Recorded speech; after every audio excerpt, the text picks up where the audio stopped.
So you're mean, green, and you've just finished throttling the life out of the last war boss in a 50-mile radius. You're ready to take charge and find some more interesting heads to smash. But upon seeing the ever-even playing field that is quick play multiplayer, you're wondering which boys should you send in as cannon fodder. Well, think no more. What good orc spends quality smashing time thinking anyways? In this series, I'll be going through the various troops available to you in certain groups, detailing each unit, and contrasting and comparing them to determine when you want to bring a unit and how you want to use it. We'll start where all great wogs do, with generic Chaff Infantry. There is a lot of choice for Greenskins when it comes to Chaff Infantry. Do you take cheap gobbo spears? Do you go in with the boys? Maybe you'd like to spin some loons or simply skulk around nastily. The choices can be a bit overwhelming, so let's take a look at these units and determine what each one is good at and when to bring what. A quick note before we really get started here. Everything I'll be talking about will be based around multiplayer gameplay, since trying to detail the differences of units in a game where the cheapest goblin unit available can be buffed to mini black orcs is not going to mean too much here. Also, most of my own play hours and knowledge of this game revolve around multiplayer. So with that out of the way, let's get to business.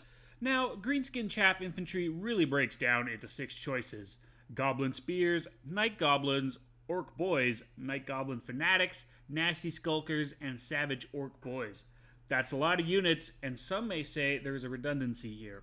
But after years of playing Greenskins, obsessing about stats, and fairly thorough testing, I found that each one has a role to play. So let's dive in, starting with the humble Gobbo Spear unit. Goblin Spear units are basically your chaffiest chaff. At 300 gold, they are the cheapest infantry squad available to the Greenskins. And let's see what we get for 300 gold. At 160 units, these guys can survive a lot of model deaths before really getting affected. More units also has the added benefit of synergizing with the WOG ability in terms of both building charge fast and getting more attacks in when it's activated. It's a nice bonus for sure, but every Goblin Infantry unit has 160 units, so what else do they get? 8,960 HP is an answer. This is quite meaty for an infantry squad, especially compared to Empire Swordsmen, who I think are a good Chaff Infantry comparison point outside of the Greenskins.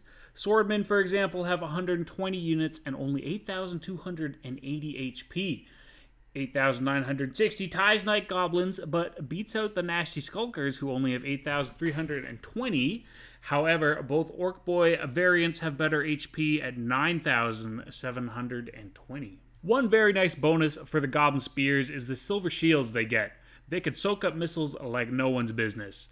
At 300 gold, it wouldn't even really matter if they had shields or not, since it's almost impossible for archers to accrue good value by shooting at chaff like that. But with the shields, these guys become an absolute value sponge. This combines well with their good armor for the price, which sits at 25. This is higher than other Goblin Infantry units and almost as much as Orc Boys, who have 30. Leadership is always wishy-washy for the Greenskins, and Spears aren't much of an exception. At 50 morale, these guys will rout faster than, again, let's say Swordsmen, who have 60 leadership. As far as Goblins go, though, these guys are pretty fearless. This means they'll stick around and fight longer than other Goblin Infantry, well, minus one exception. They also bring the expendable trait, which means once they do run away, they won't affect the morale of non-expendable units near them. This does nothing if your whole front line is expendable, of course, but it's nice if you're mixing Goblin Spears in with other higher tier infantry. Speed is nothing to write home about with these guys. At 33 speed, they're the second slowest Chaff Infantry for the Greenskins. This means flanking and repositioning won't happen quite as quickly as with, let's say, Savage Orcs, who come in at a speed of 37. The difference is not huge, and considering Empire Swordsmen come in at a speed of 30, 33 is quite good for 300 gold. Melee defense is good at 26, and is in fact one of the highest melee defense of all the Greenskin Chaff Infantry. Now we come up to the first big stinker of the Goblin Spears, which is of course melee attack. Goblin Spears only get 20 melee attack, and now you may think that's complete garbage, but remember all the very good stats we just went through earlier. Not shown on this card is also attack intervals, which is actually quite slow since they use spears. In fact, they have the slowest attack interval of all the other Greenskin Chaff Infantry. Combine this with a dreadful charge bonus of 8 and a pitiful weapon strength of 25, and the role of the Goblin Spear unit starts to become very clear. All the good stats that they have are defensive, and their weaknesses are all in offense. So how should you use them? As tar pits. Goblin Spears are your Skaven slaves, your zombies, your peasants that will not dish out much damage, and in fact will fall behind all the other Greenskin Chaff infantries in that department, but for 300 gold, what they are good at is holding the line, mucking up cavalry charges, and generally just giving more powerful troops time to pull off whatever strategy is needed. They do really well at this, and will hold the line almost as long as Orc Boys, albeit without putting in nearly the same damage.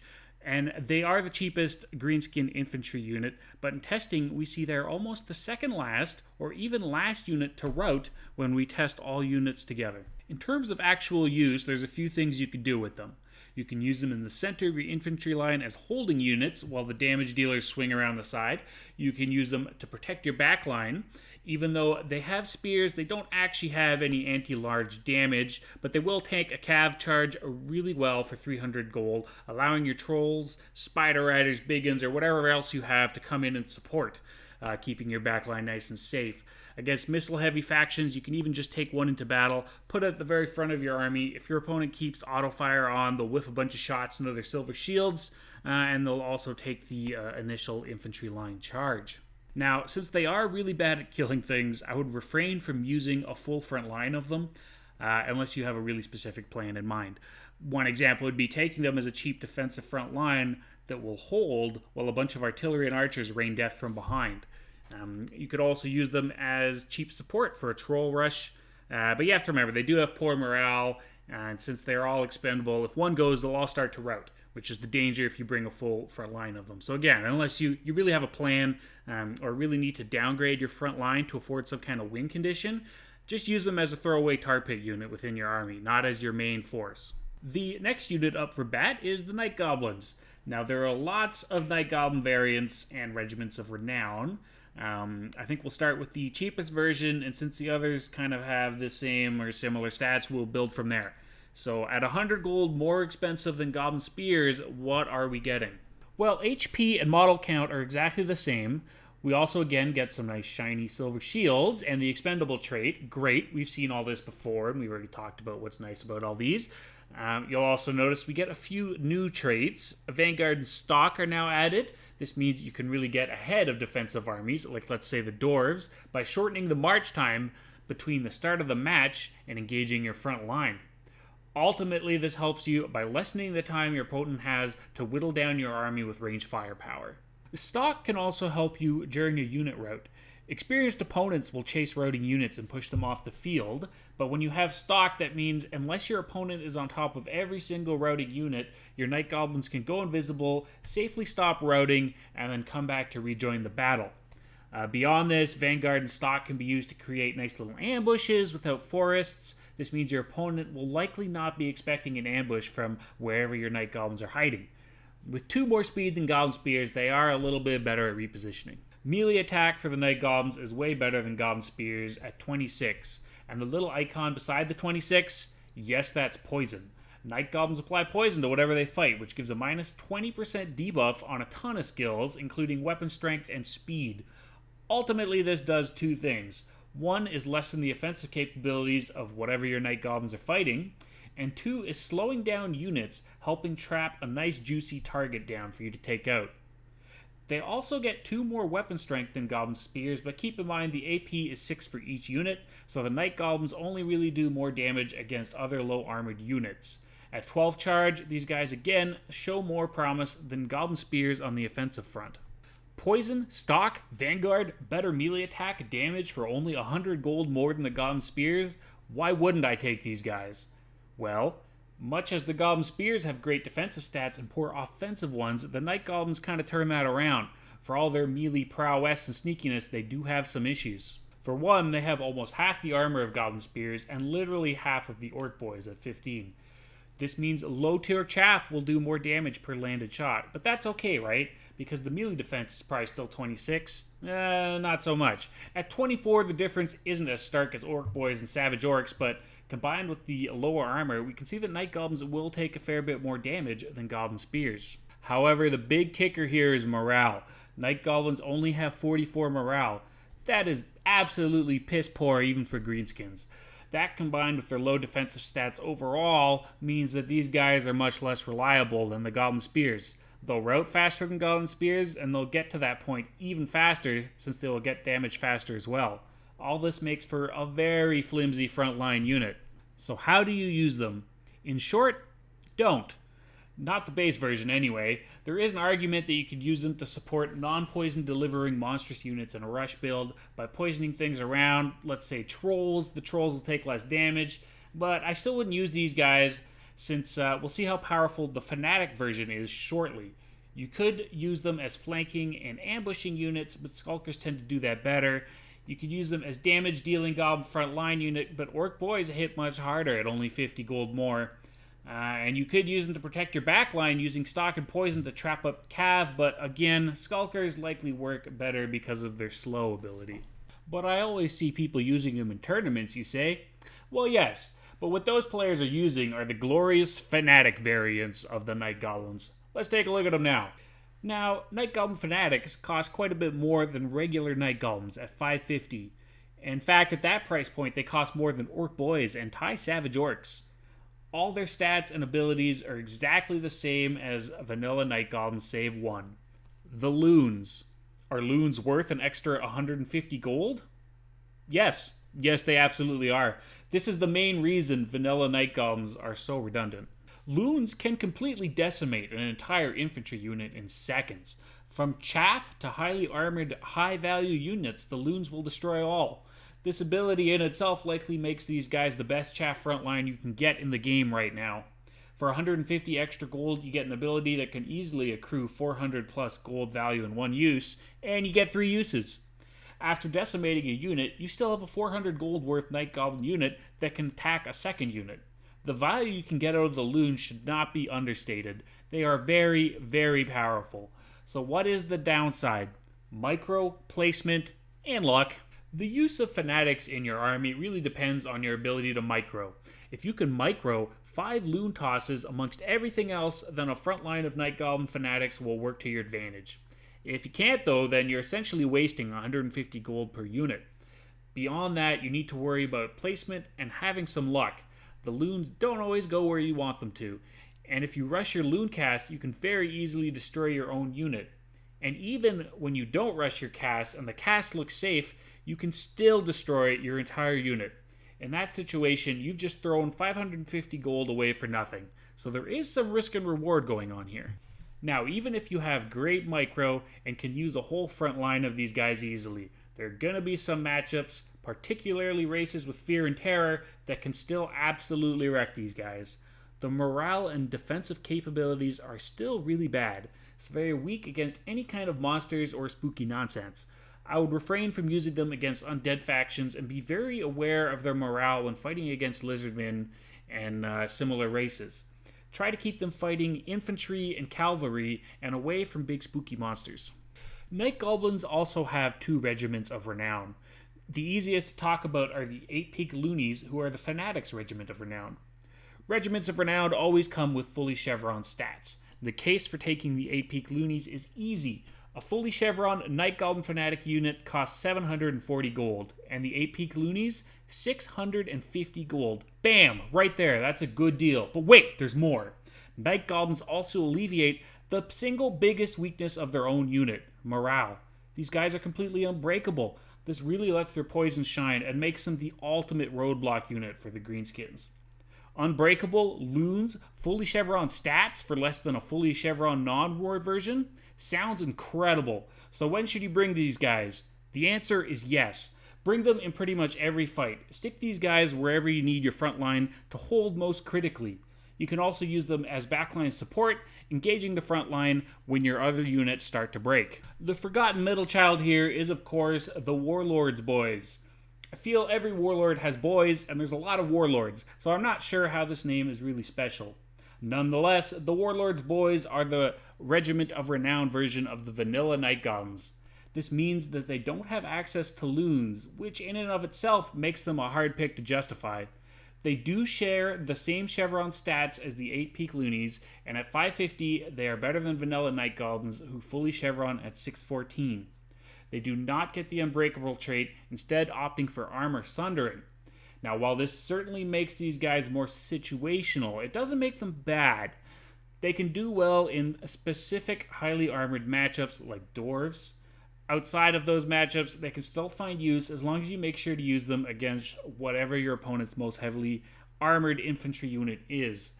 This makes them great backline defenders since they have poison, so cavalry can't get away easily. They have armor sundering, and most cav, especially elite cav, have a fair amount of armor, so that works quite nicely there. And their morale, since it's chevroned up, won't break quite as quickly in a big charge.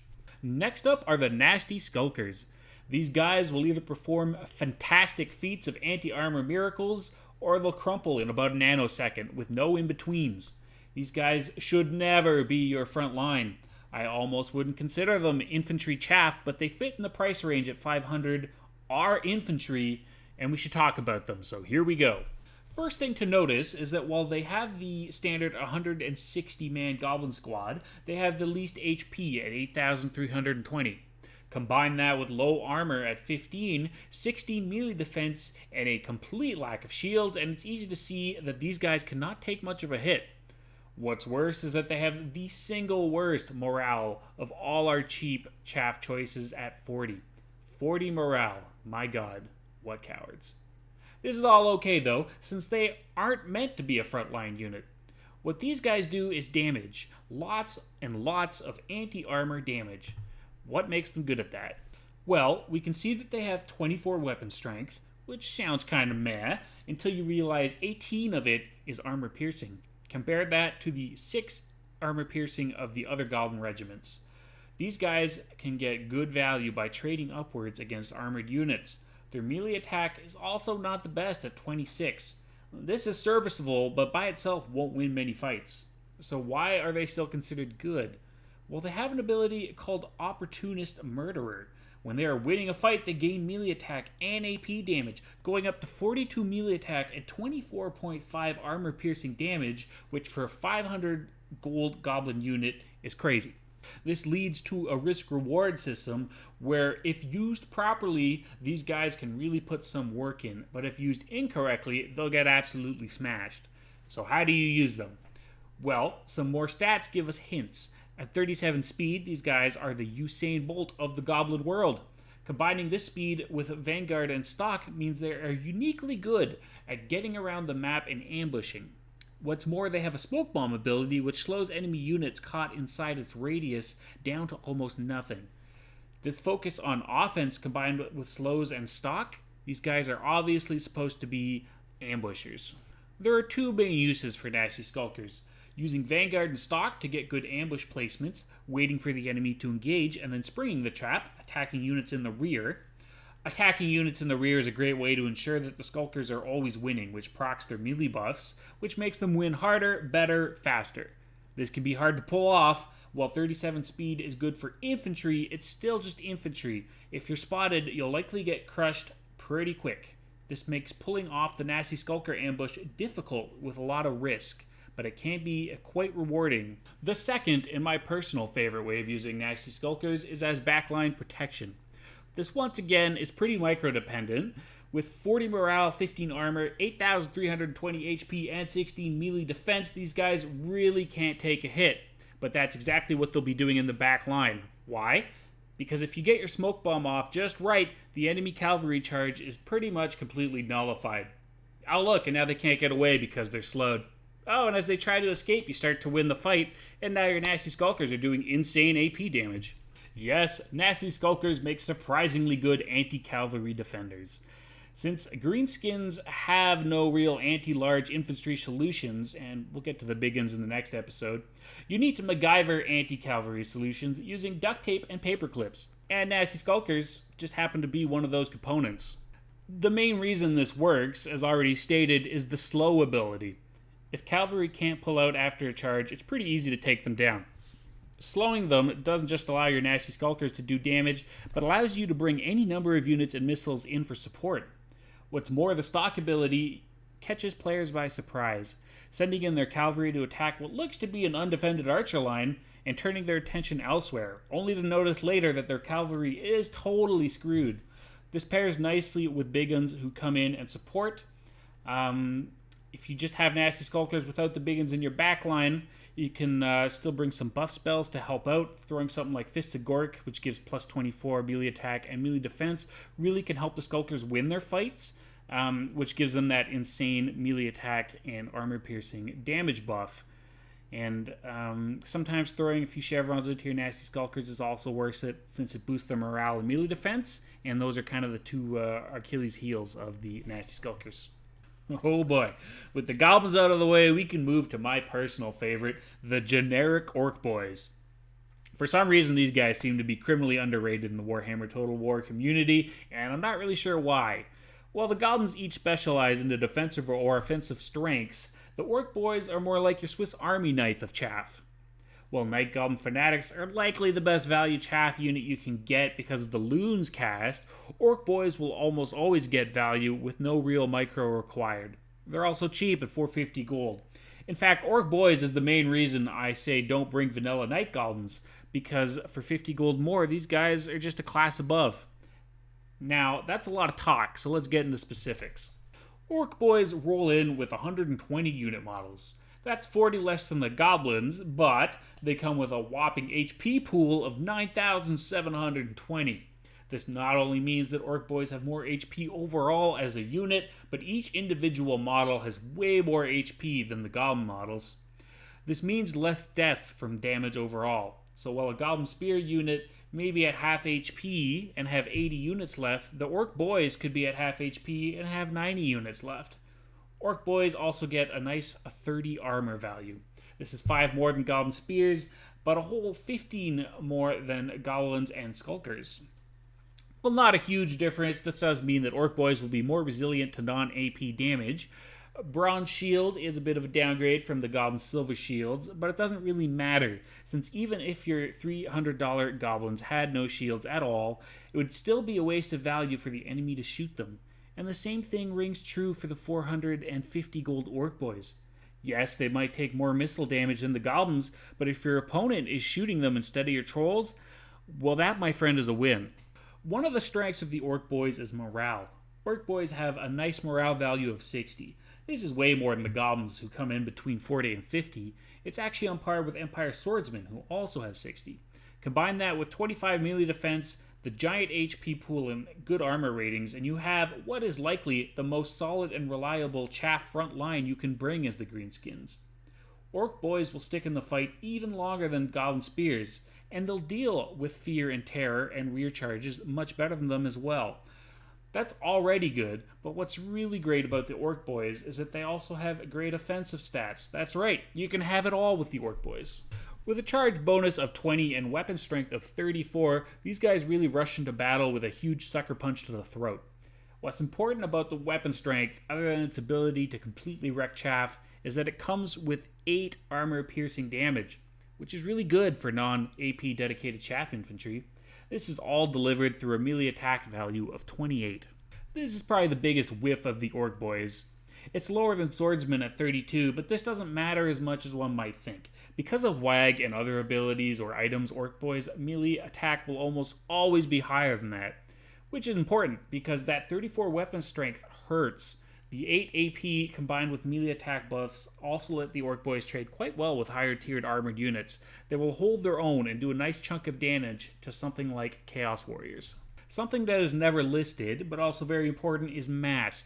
I don't have an exact number, but Orc Boys definitely have a mass advantage over Goblins. This means it's harder for enemy troops to pull through Orc Boys, leading to better control of the battlefield. What makes these guys so good is that they don't really have any weaknesses. They have good defense, so they'll hold the longest. They have good offense, so they'll hit very hard. They even have good mass and good AP for non-dedicated AP chaff. This makes them very versatile. Zombies, swordsmen, tomb guard, it doesn't matter what it is. Throw an Orc Boy at it and you're almost guaranteed to hold out as long as you need and either win that fight or do a ton of damage and get value anyway. All this at 450 golds mean you have to try pretty hard to not get value from the Orc Boys. This versatility winds up making the Orc Boys your bread and butter front line, able to deal with almost anything to some degree of effectiveness with a reliability not found anywhere else amongst the Greenskin Chaff Infantry.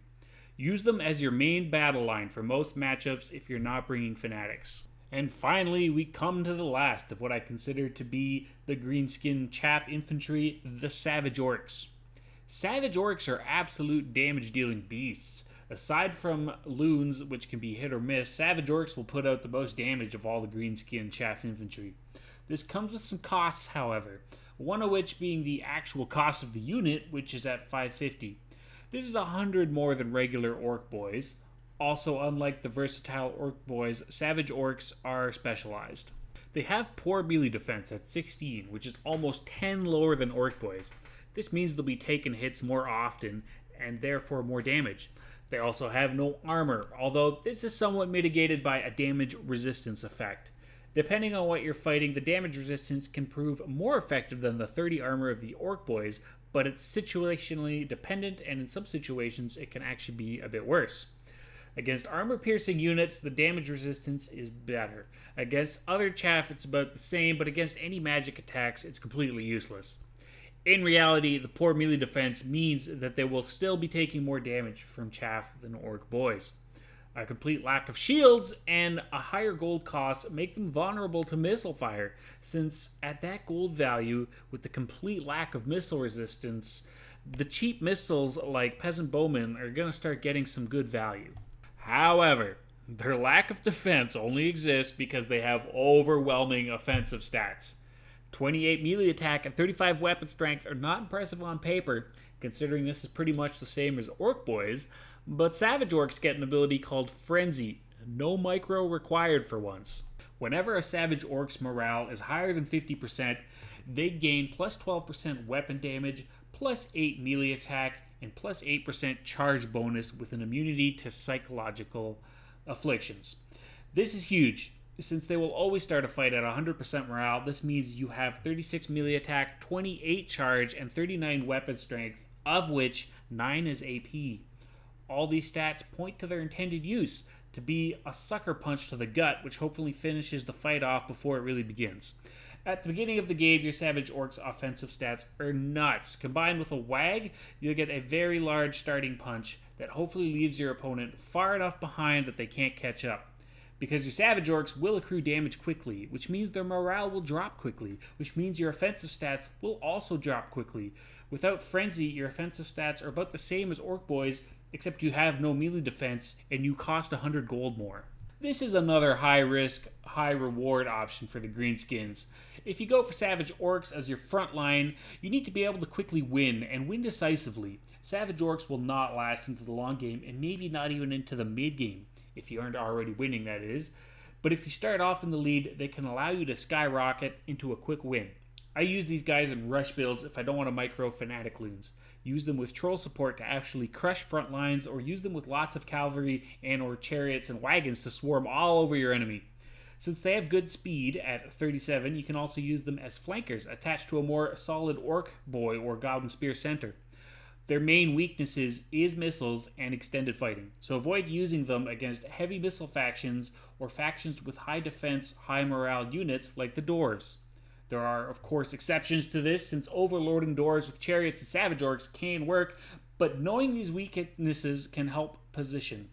One solution to missile play is using Skarsnik's concealment ability for the approach. Also, kind of a side note here, but I hear a lot of people saying that Savage Orcs are good against undead because their Frenzy gives them immune to psychology. But that's not really doing anything for you, since Frenzy goes away if you're below half morale, and what unit gets terrified if it's above half morale anyway? No, the immune to psych portion of Frenzy is simply there because it needs to be. If you could completely disable Frenzy by marching fear-terror-causing units near a frenzied unit to drop their morale, Savage Orcs and other frenzy units would be pretty much useless. The immune to psych ability is only there to ensure Frenzy works as intended. It's not there to be an actual buff against fear and terror. So get that idea out of your head. They are good, however, at clearing skeleton and zombie chaff. So, we see that Savage Orcs can be quite good, but they are situational. I wouldn't and don't typically use these guys as my main front line. Too much can go wrong, and if something does go wrong, it's almost impossible to catch up. Only bring these guys as a front line if you're going to do an all-out rush build. You want to be able to sucker punch your opponent so bad in the early game that he gets KO'd in the first few minutes. And so here we are. Wow, what a journey. We've covered all the Greenskin Chaff infantry units and shown what they can and can't do. Goblin Spears are your cheap defensive tar pit unit, low damage, but they are cheap and will hold longer than most. Night Goblins, they exist. Nasty Skulkers, your flanking, ambushing, and anti-cavalry glass cannon specialists. Orc Boys, your reliable jack of all trades, master of beating your enemies face in with a rock. Night Goblin Fanatics, your micro-intensive, high-risk reward front line that can swing between godlike and absolute garbage with one loot toss. And finally the Savage Orcs, your damage-dealing rush build specialists. I hope this has given you some insight into these units, and maybe given you some new ideas in your builds and strategies. At the very least, I hope it's distracted you from the inescapable existential dread that surrounds us every waking moment like a never-ending nightmare. My goal with this series is to take similar looks at the entire Greenskin roster. Next, we'll be looking at the higher end of Greenskin Infantry, and I hope you join me. If you direct your gaze to the views, likes, and subscription numbers, you'll see this channel is about as popular as an old dog turd. So please do things with buttons, especially ones that make those numbers go up. It helps so more people can see this video, but it also helps me know that I'm not wasting hours and hours of my time making content people don't want. Keep it orky.